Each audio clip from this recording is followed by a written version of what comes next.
Залиха на образци за пасоши во магазинот на МВР има до средината на овој месец. И сега се зависи од германската фирма Veridos, која доколку не испорача во наредните 10 дена нова тура на образци, можно е да се јави застој во нивното издавање.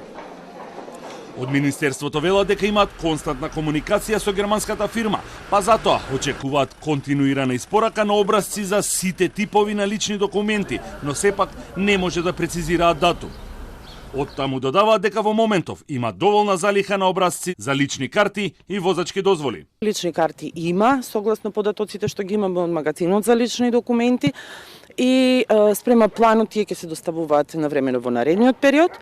Што се однесува до патните исправи и оние од типот А и оние од типот Б, до сега, односно за сега имаме на залиха до средината на февруари, повторно според податоците од магазинот за лични документи, а спрема дописите кои што редовна комуникација со Veridos се очекува да се забрза процесот и во наредниот период да ги добиеме и наредните образци за патни исправи.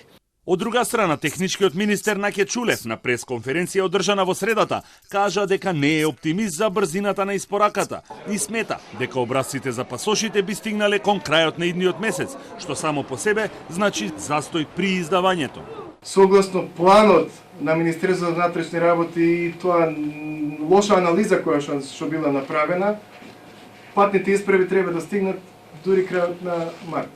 Проблемот тој го лоцираше во лошата анализа на раководството на МВР околу побаровачката на лични документи со оглед дека има избори, граѓаните мора да поседуваат лични документи за да купат лекови и истекуваат 10 години од документите издадени во 2009 година.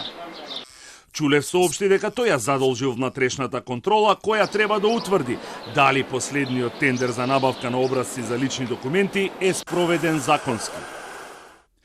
Договорот за набавка тежок околу 20 милиони евра, според кој Veridos наредните 2 години ќе го снабдува Министерството со образци за лични документи, беше потпишан на 11 декември, а првата тура на лични карти беше испорачана на 20 јануари, со што беше надминат проблемот за кој алармираа граѓаните.